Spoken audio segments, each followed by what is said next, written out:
Bienvenidos a Prueba de Ingreso, el programa de análisis producido desde Cuenca Radio Universitaria, en el que conoceremos el contenido y alcance de las preguntas del referéndum y consulta popular a realizarse el 16 de noviembre. En los próximos minutos, usted se informará para tomar la mejor decisión.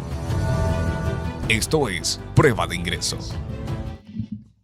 Bienvenidos y bienvenidas al cuarto episodio de Prueba de Ingreso, el segmento de la Radio Universitaria Cuenca que promueve un espacio de análisis y más que nada de enriquecimiento en torno a la consulta popular próxima a realizarse el 16 de noviembre del presente año. El día de hoy vamos a analizar la pregunta precisamente de consulta popular, una de las más complejas, que es una convocatoria a una nueva asamblea constituyente. Y en este caso también en torno a una nueva constitución, lo cual es un tema bastante crítico y bastante polémico que ha surgido en los últimos meses.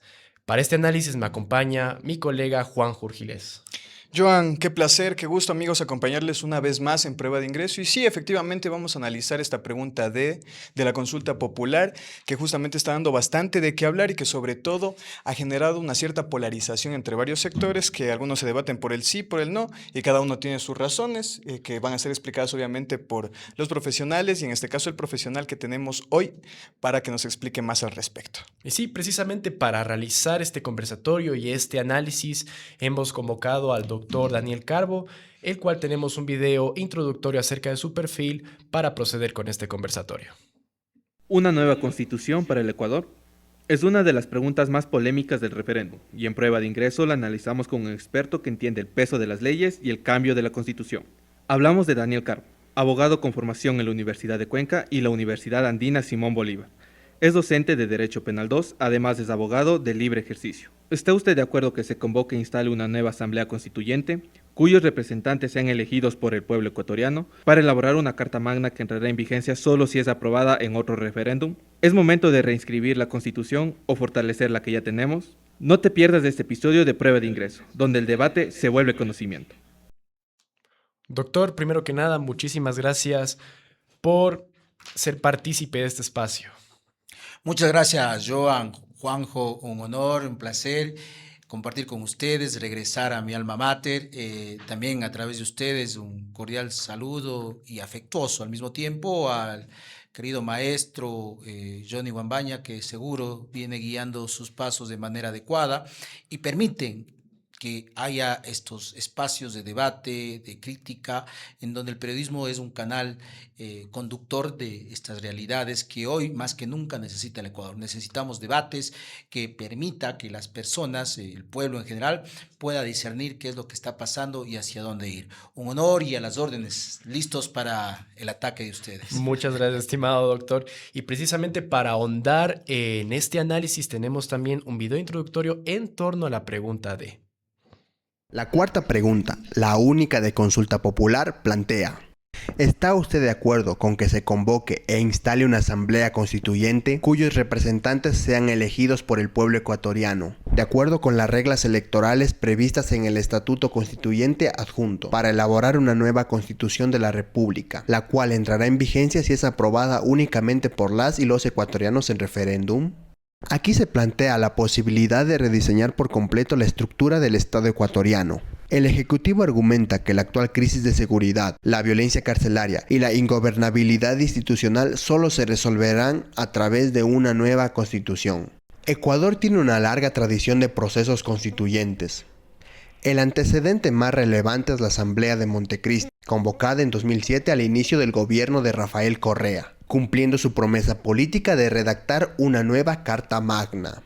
Su trabajo significó el fin del antiguo Congreso Nacional y en el inicio de un nuevo modelo constitucional centrado en los derechos y en el concepto de Estado plurinacional. La propuesta actual, al impulsar una nueva asamblea constituyente, implicaría cerrar ese ciclo iniciado en 2008 y abrir una nueva etapa política. El texto resultante entraría en vigencia si la ciudadanía lo aprueba en otro referéndum. Quienes respaldan el sí consideran que esta es una oportunidad para reconstruir el país desde sus bases. Por su parte, quienes defienden el no argumentan que no se necesita una nueva constitución, sino reformas específicas dentro del marco actual. Sostienen que abrir un proceso constituyente en medio de una crisis podría profundizar la polarización y dar al Ejecutivo un poder excesivo. La cuarta pregunta invita a reflexionar si el país debe iniciar un nuevo proceso constituyente o si las reformas pueden realizarse dentro de la Constitución vigente. En cualquier caso, informarse con responsabilidad es fundamental para decidir con criterio. Se construye bajo intereses políticos del gobierno de turno de aquel entonces, pero más no de un interés de gobierno. Antes de mencionarnos si esta afirmación es correcta o no, quisiera que nos comente si realmente se considera conveniente pensar en una nueva constituyente y si en esta ocasión esta constituyente que obviamente se pretende estaría bajo los intereses del Estado o de los intereses del gobierno de turno, más que nada porque existe este dilema. ¿Qué son las leyes? ¿A quiénes responden las leyes? ¿Cuándo nacieron y por qué precisamente la sociedad ha estructurado estas como conductas a las cuales nosotros debemos responder? Sin duda, el tema de la codificación de las normas es un avance de nuestra civilización, la occidental, puesto que existen otro tipo de normativas como el derecho consuetudinario que en los pueblos y nacionalidades indígenas está presente. Sin embargo, desde la arista liberal, las normativas sentadas en códigos vienen de antiguo raigambre, desde la época de la Revolución Francesa, en donde se codificaron normativas y obviamente a través de la llamada corriente del positivismo en ese momento determinaron o permitieron que se creen los primeros códigos. En el caso de las constituciones, se dice que una de las primeras constituciones que existieron en el mundo, en el marco, digamos, de un acuerdo, es la Carta Magna de Juan Sin Tierra en Inglaterra, y así tenemos aquellos acuerdos o el llamado contrato social que se establece en Francia a través de la determinación de un Estado con división de funciones en donde el Ejecutivo, Legislativo y Judicial tienen su propia estructura. Entonces, se entiende que las leyes, y en este caso las constituciones, nacieron para proteger a los ciudadanos y para que deje de existir un llamado caos o anarquía, entre comillas. Sin embargo, en este plano, veamos si esto ha cumplido o no el objetivo de las sociedades. ¿Qué es lo que quieren las sociedades? ¿Qué quiere la gente de a pie? Lo que quiere la gente de a pie es vivir bien, es tener empleo, es poder tener una vivienda digna, es poder educarse. Eso es lo que se quiere. No es que la sociedad esté pululando por grandes riquezas. Sin embargo, la base económica ha creado que la mayoría de nuestras sociedades, y en el caso del Ecuador mucho más, vivamos en un sistema de desigualdad. Entonces, ¿dónde está la desigualdad? Si fuera por las leyes, no habría desigualdad. Si fuera por las constituciones, habría empleo. Si fuera por las constituciones, habría una vida digna. Pero en la práctica, eso es distinto. Entonces, ¿las leyes responden a un momento histórico? Sí, pero las leyes no sirven de nada si es que no se aplican. El problema, o lo que usted me dice, que hay una constitución, la del 2008, que fue creada bajo un concepto político de ese momento del gobierno de Rafael Correa. Sin embargo, en el Ecuador hemos tenido 20 constituciones y ninguna de aquellas hasta la fecha nos ha dado respuestas. Vamos a si es que se aprueba esta constituyente, estaríamos yendo hacia la Constitución 21 y en la práctica, ¿qué solución nos va a dar la Constitución 21? Esa es la pregunta y sobre esa base nunca hay que dejar de lado que las leyes y las constituciones son fruto o son la elaboración propia de intereses políticos, porque las constituciones van a la constitución, digamos, o a la realización de la norma suprema, acuden sectores políticos, partidos políticos, y eso ha sido histórico, no pasa en el Ecuador, pasa en todos los países. Pero el tema o la pregunta que queda ahí es, ¿qué solución nos va a dar una constitución del número 21? Yo creo que ninguna.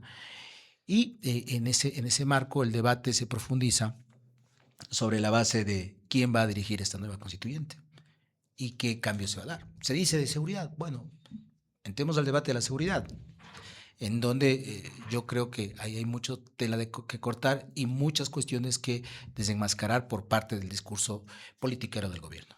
Doctor, y en ese sentido la consulta no resulta un tanto contradictoria porque pues se plantea una pregunta que finalmente requerirá la utilización de algunos recursos para elaborar esta asamblea constituyente, posteriormente la constitución como tal. No resulta contradictorio en el sentido de que Daniel Noboa propone pues justamente la eficiencia estatal en las preguntas anteriores y con esta como que se realiza una especie de ambigüedad en ese sentido. En el país, uno de los principales discursos del gobierno de Noboa, hace 2 años ya que le tenemos de presidente, es la lucha en contra del crimen organizado y que supuestamente la constitución de ahora no le permite hacer una pelea en contra de la inseguridad, es lo que dice. Y por eso es necesaria una nueva constituyente. Vamos a ver si el gobierno tiene o no tiene, con esta constitución y con estas leyes, tiene las herramientas para enfrentar aquello. Lo tiene. Pero el tema es que está buscando una emergencia, o más bien una especie de salida de emergencia para ratificar su posicionamiento político frente a la sociedad y legitimarse. Entonces, ¿qué es lo que pasa? Nos dicen que nosotros nos están acabando el crimen organizado. Sin embargo, él aprueba leyes para bajar el impuesto a su familia con la constitución actual. Y de 90 y pico millones de dólares que debía la exportadora Noboa, entiendo yo, hoy no debe nada al país, utilizando él las leyes de suyas, ¿no? Habla de que precisamente este gobierno no puede meter preso a los grandes criminales.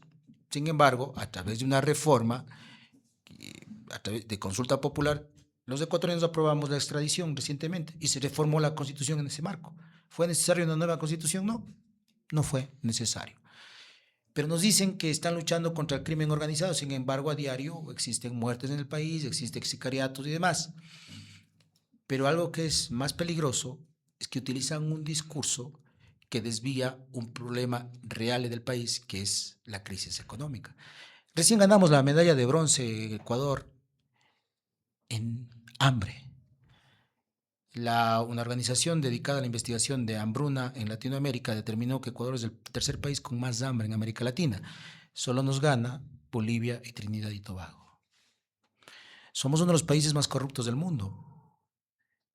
Y de eso no depende una constitución, una ley. La ley está para perseguir la corrupción. Pero la corrupción está enquistada arriba, sin embargo, no se ha hecho nada. ¿Sí?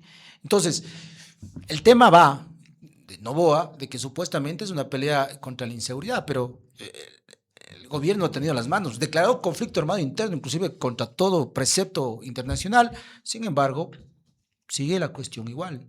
Entonces, la realidad es que Noboa quiere esta nueva constitución, o esta constituyente, no para un tema de cambio, sino precisamente para ratificar y legitimar su discurso, pero también en el marco de afirmar sus intereses, pero ojo, también retroceder en derechos. Hay muchos derechos que pueden retroceder, como la educación pública universitaria gratuita, que seguramente es un discurso que va a meterse de contrabando ahí. Doctor, tal como avala el artículo 442 en donde podemos acceder a estas reformas parciales, pero sin la necesidad de pensar en una asamblea constituyente nueva y más que nada que pueda desestabilizar al país y con todos los procesos que implica, el costo y demás. Entonces sería más responsable optar por estas vías, pero ¿por qué el gobierno pues pretende generar estas narrativas más que nada? Lo pretende para legitimar su discurso y decir que no puede luchar contra el crimen organizado, pero es que en realidad ellos son el crimen organizado. En realidad, ¿de dónde salen las principales cajas de, digamos, la droga del país? ¿De dónde sale? Salen cajas de banano. ¿O no es así? Veamos las noticias.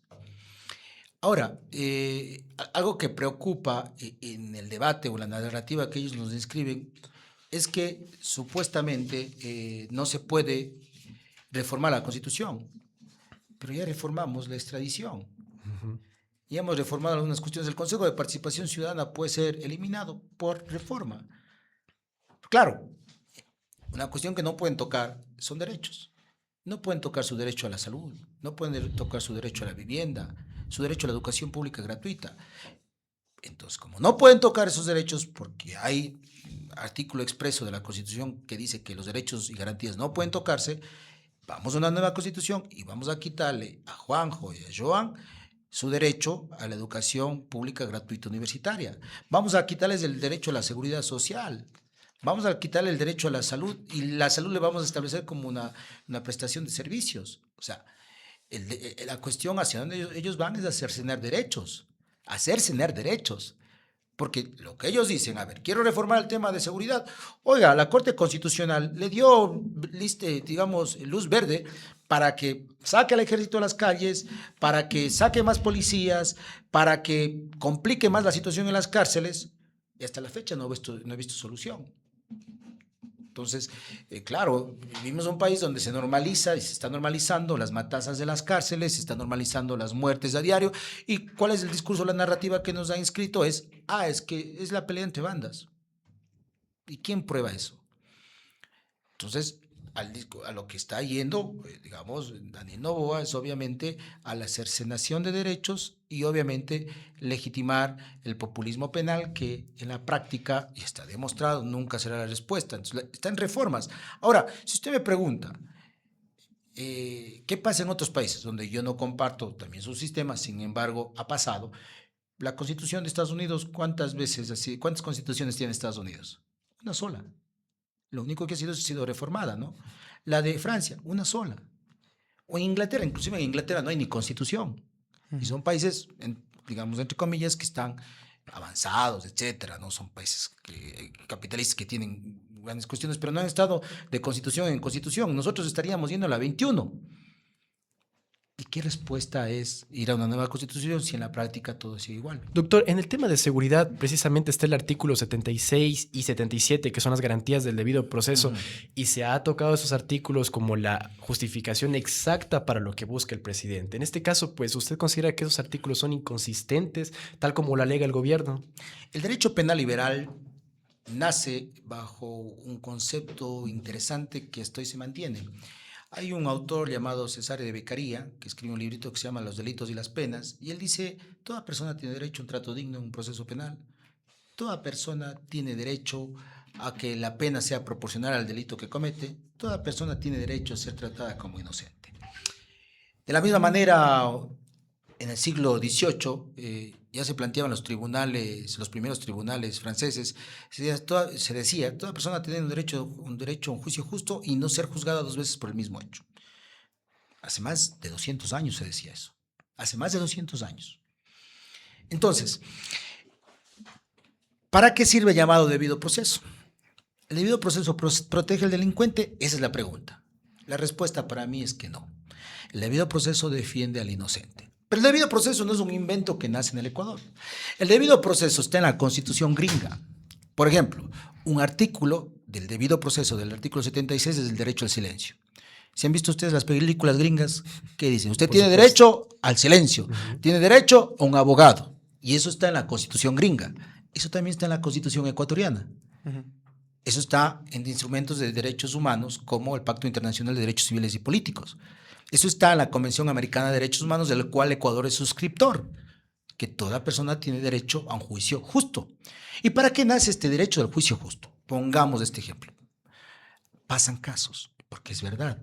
Mañana alguien se inventa que, mira, me pasó esto, esta persona me robó o me violaron.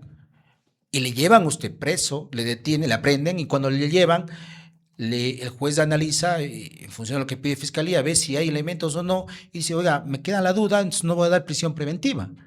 ¿Por qué? Porque yo creo que esa persona es inocente hasta que se demuestre lo contrario. Entonces, ¿qué es lo que protege el debido proceso? Protege al inocente, protege las garantías de usted a defenderse y que no haya juicios injustos. Entonces, ¿qué es lo que pasa con los juicios injustos? Los juicios injustos han avalado condenas de personas inocentes. ¿Y cuántas personas inocentes están en las cárceles? ¿O cuántas personas con prisión preventiva están en las cárceles? Más del 35%. Ahora, vamos al debido proceso. ¿Cuántas personas que cometen delitos de poder, peculados, cohechos, los grandes robos en el país, cuántos de ellos están presos? ¿Cuántos empresarios que evaden impuestos en el país, que es un de delitos tributarios, están presos? Dígame cuántos. Yo no he visto. Pero claro, aquel que comete esos delitos bruscos, como diría Zaffaroni, y los de bagatela, ellos sí. ¿Y quiénes son los que están presos? ¿Saben quiénes están? Voy a decirlo de manera grotesca, porque yo me considero afrodescendiente. Los negros, los cholos, la gente del campo, la gente que vive en los tugurios, en los lugares más criminalizados. Entre una persona morena, afro, y una persona blanca, le van a llevar siempre a la morena y le van a condenar siempre a la persona afro. Esa es la realidad. Entre una persona que tiene antecedentes y estuvo alguna vez condenada frente a una persona que no haya tenido antecedentes y quizás roba miles de miles, más seguro es que le lleven más seguro que no le den oportunidad a la persona estigmatizada, criminalizada. El tema es, mis queridos amigos, de la delincuencia o del debido proceso, es que no está para proteger al delincuente, sino a la persona inocente. Y el artículo 77, ¿qué dice? Oye, tú tienes derecho a un abogado, tienes derecho a no ser incomunicado, tienes derecho a no ser torturado.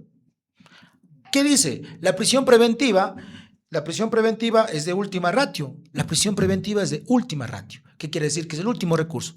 Porque mientras haya un proceso, a ti te tienen que tratar como inocente. Les voy a poner un ejemplo. Ecuador es número 1 en que le condene la Corte Interamericana de Derechos Humanos. 2 casos. Suárez Rosero versus Ecuador, Tibi versus Ecuador. El uno ecuatoriano, el otro francés. Se estableció por la Corte Interamericana de Derechos Humanos que esas personas tuvieron con prisión preventiva de manera arbitraria, que el Estado abusó y violó sus derechos. Inclusive el caso de Suárez versus Ecuador se demostró que, inclusive después que le confirmaron su inocencia, él estuvo más años en la cárcel del delito por el cual tuvo que verse, de la pena por el delito que no cometió. Entonces, fíjense ustedes, el debido proceso no es un invento de los ecuatorianos, viene hace más de 200 años y está hasta en la Constitución gringa. Entonces, el señor presidente que nació en Miami debería conocer mejor eso que nosotros. Doctor, entonces podríamos estar hablando de un tema de falta de voluntad política en este caso, y más aún un tema de crisis de institucionalidad, porque como recordaremos, el presidente también se estuvo enfrentando a la Corte Constitucional, y en ese sentido él decía que varias preguntas que él planteó anteriormente no habían sido aprobadas por la Corte Constitucional, y que pues prácticamente era limitante para ofrecer otro tipo de perspectivas en cuanto a la política, en cuanto a cuestiones públicas, obras. Él decía que estaba limitado por esa cuestión. Entonces, estamos hablando de que él, a lo mejor, a través de esta pregunta, busca realizar una nueva constituyente que se ajuste plenamente a lo que él requiere.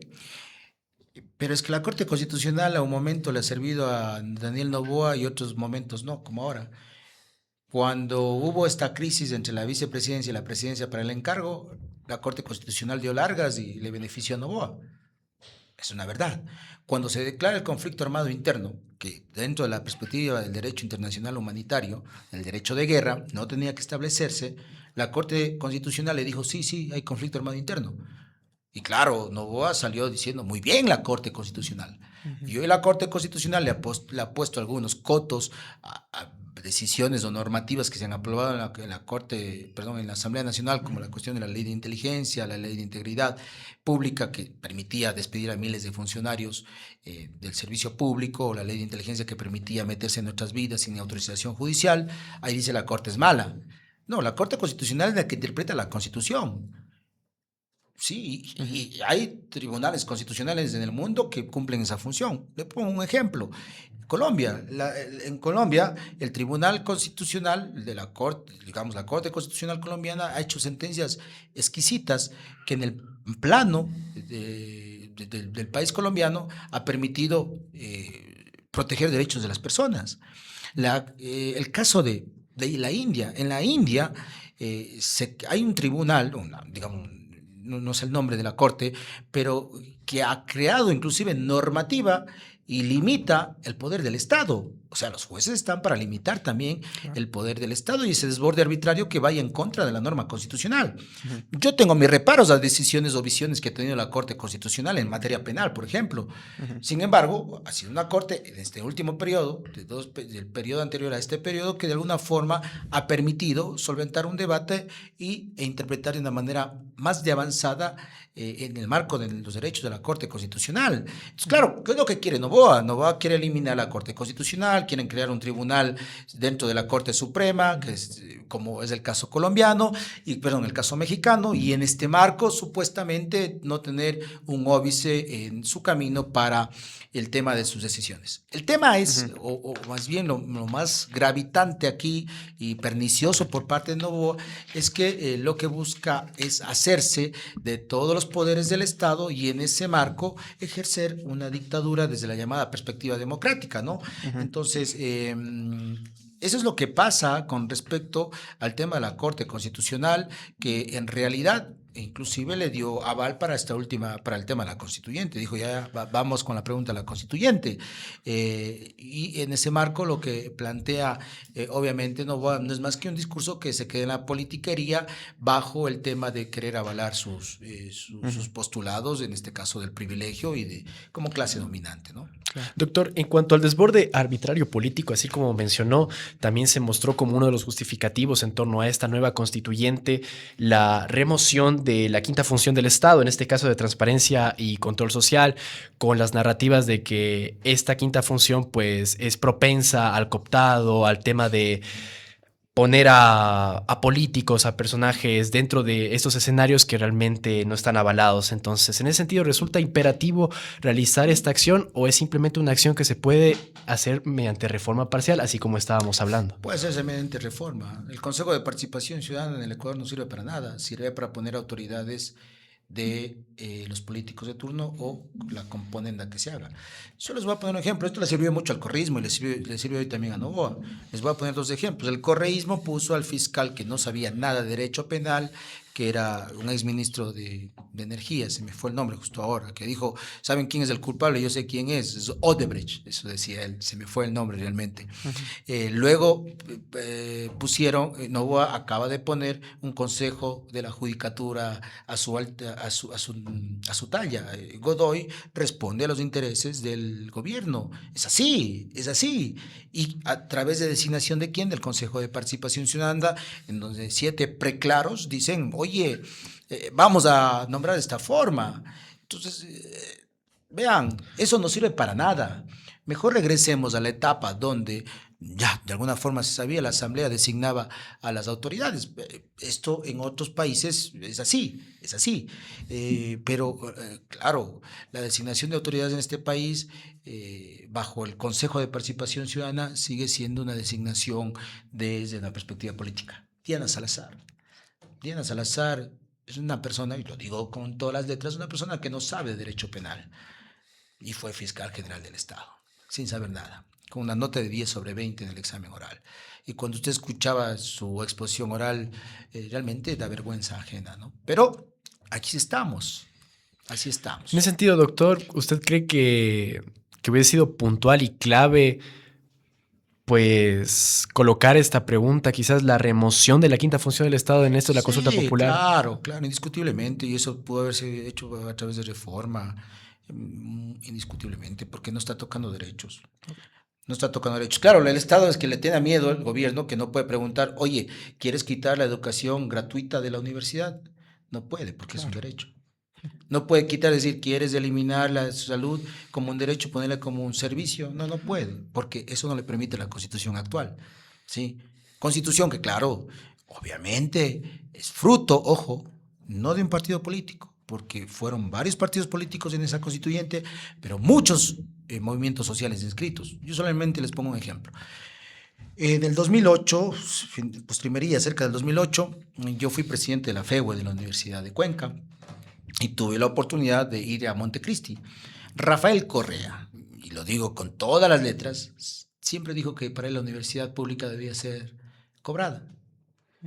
Y la FEUE, el movimiento estudiantil de esa época éramos miles en las calles, seguramente Johnny lo conoce más que nosotros, dijimos no, vamos por la educación gratuita. Y esa pelea de la universidad gratuita es fruto de la lucha de los jóvenes en Montecristi.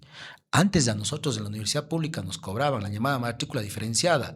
Había compañeros que tenían que estudiar en un colegio fiscal nocturno, si estudiaban en un colegio fiscal de la mañana, pero tenía que ir a un fiscal nocturno para que le cobren menos matrícula. Fíjese usted, así era. Así era. Entonces había una universidad elitista, selectiva. Hoy tiene otras realidades que hay que discutirlo más allá de aquello, pero es gratuita la universidad. Y así debe ser, porque esto no solamente pasa aquí, eso no es una decisión comunista. Eso pasa en los países nórdicos, eso pasa en Alemania. Pero claro, acá vienen con su discurso populista que la educación universitaria debe ser cobrada. Entonces, fíjense ustedes, eso es lo grave. Si es que se instala una asamblea en donde solamente estén presentes dos partidos políticos y van a decidir en función de ellos a nombre de nosotros. Y tal vez funcione una asamblea como fue la del 98. La del 98, o para aprobar la Constitución del 98, fue una academia de guerra. Entonces, cerrada al pueblo, cerrada a la gente. La del 2007, digamos, la del 2008, que aprobamos, fue con participación ciudadana, con sus dimes y diretes, con sus aciertos y con sus errores, pero una Constitución que en sí tiene una participación popular distinta a la que vamos a tener dentro de... Espero no tener, porque yo claramente estoy por el no. Doctor, abordamos una cuestión bastante interesante y es esto del secretismo que guarda Noboa en cuanto a qué será la constituyente, qué es lo que incluirá. Él apenas lo que menciona es estos temas de seguridad, del narcotráfico, de la delincuencia, pero realmente es algo un tanto populista como para llamar la atención.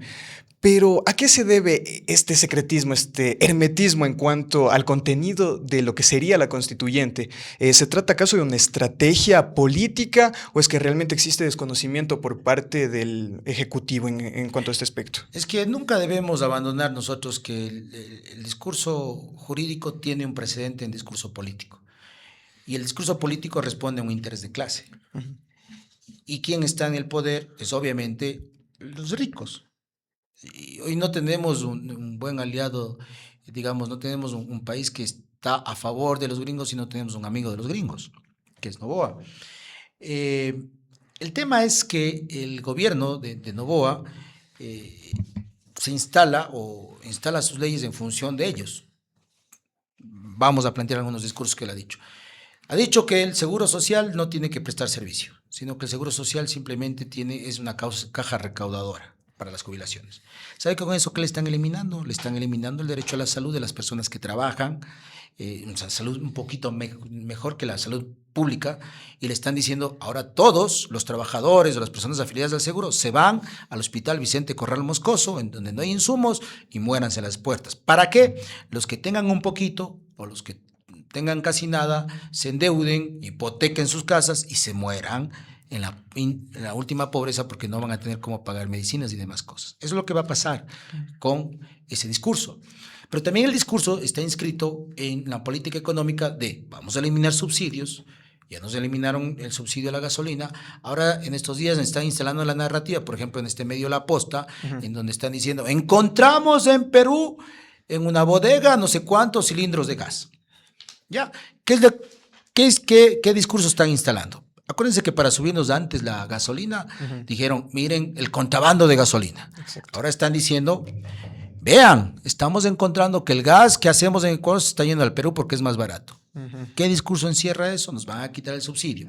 ¿Y quién ha dicho que nos quiten los subsidios? ¿Quién ha dicho? Dice el Fondo Monetario Internacional. Claro. Es una política del Fondo Monetario Internacional de ahorcar a la gente y obviamente a la gente de a pie, y con eso ganan ellos y endeudarnos más. Entonces, la visión o la decisión de tener una nueva constitución responde a los intereses de ellos. Claro que hay un secretismo porque están generando o quieren hacer una constitución de acuerdo a sus intereses. Y de acuerdo a los intereses de ellos, obviamente nosotros no estamos invitados a esa historia. Nosotros no estamos invitados a esa fiesta, amigos. Los jóvenes no son parte de aquello. Sí son los Dajic. ¿Saben quién fue Dajic? Un vicepresidente del país que se fue robando los fondos reservados y es el principal asesor económico de Noboa. Están ahí aquellos que en otrora fueron parte de la llamada, no comparto digamos porque no soy correísta, de la llamada partidocracia. Y claro, volvemos a lo mismo, volvemos a un estado en donde la política sigue siendo diseñada para unos pocos, y la política económica ganan unos pocos. Por ejemplo, ¿qué es lo que dijo recién Noboa?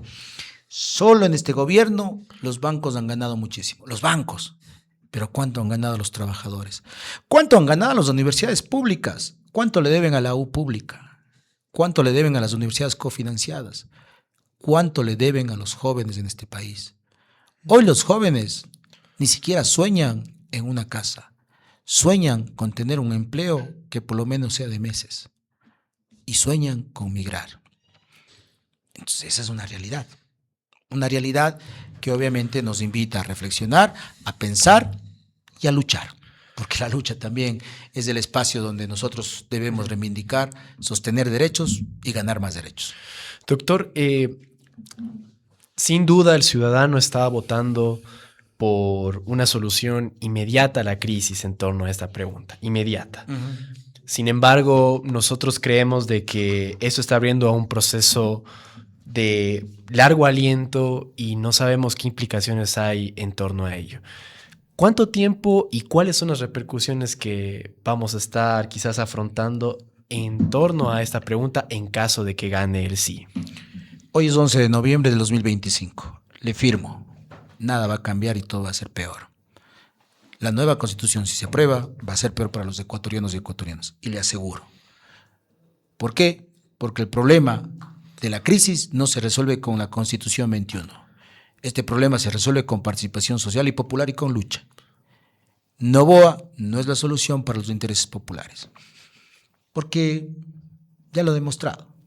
¿Cuál es la solución que ha dado a los de abajo? Ninguna. ¿Cuál es la solución que ha dado a los problemas de seguridad? Ninguna. Ha sacado a los militares a las calles, no ha pasado nada. A las cárceles no ha pasado nada. Entonces, Zaffaroni decía que siempre los politiqueros de turno crean un discurso de la llamada emergencia social y buscan chivos expiatorios. ¿Cuál es el discurso hoy? ¿Cuál es nuestro principal enemigo? La inseguridad. Pero somos el tercer país con más hambre en Latinoamérica. Eso no es un problema. Somos un país con una grave crisis de desempleo. Eso no es un problema. Gravísimo. Somos un país en donde los jóvenes no están entrando a las universidades. Eso es un problema. Somos un país en donde el campesino está siendo olvidado y están abandonando el campo. Eso es un problema. Somos un país en donde la corrupción pulula en los grandes altos, digamos, mandos del Estado. Eso es un problema. Somos un país en donde los militares y policías están dentro de los grupos de delincuencia organizada. Eso es un problema. Somos un país en donde los indígenas son criminalizados y sometidos al racismo. Eso es un problema. Somos un país en donde nuestros recursos naturales están siendo explotados y están buscando ser mancillados como nuestras fuentes de agua en el caso de Quimsacocha o otros lugares donde ya hay explotación. Ese es un problema. Ese es el verdadero problema. Pero claro, Noboa ha inscrito la narrativa que el problema son los choneros, son los lobos, etcétera, que sí son un problema. Pero eso no se lo soluciona con bala. Eso se soluciona con política pública. Yo siempre cuento esta historia y lo digo con mucho orgullo. Yo soy hijo de un hombre y una mujer campesina. Mi papi es un abogado. Pero ¿sabe cómo se hizo abogado? Con una beca, con el Estado, con su derecho. Es el único de 7 hermanos que logró graduarse, con mucho esfuerzo. Y gracias a él rompimos el círculo de miseria por la educación. Mis otros primos no pudieron educarse porque mis tíos no lograron educarse. Y mis tíos, y mi familia, y mi abuelita tuvieron que vivir mucho tiempo, o vivieron, hasta, digamos, siguen viviendo en las Malvinas, por ejemplo. Entonces, eso no te dice el Estado. Cuando tú no le das oportunidad a la gente, obviamente se va a acabar. Obviamente la delincuencia va a seguir. Porque es más fácil reclutar a un joven que se está muriendo de hambre a los grupos de delincuencia organizada que a un joven que tiene educación, que tiene salud, que tiene deporte, que tiene recreación. Ellos no. Nadie elige querer ir a matar y saber que en cualquier momento le van a matar. Ese no es el instinto del ser humano. El instinto del ser humano es supervivir y sobre todo vivir bien. Pero con este gobierno no pasa nada. Con este gobierno el crimen organizado está bien. Con este gobierno los delincuentes, los delitos de poder o de corrupción siguen pasando. Mientras tanto, en las cárceles seguimos teniendo a los de abajo. Como diría Eduardo Galeano, a los nadie, que para el Estado son simplemente números. Que para el Estado o para el gobierno son simplemente mano de obra.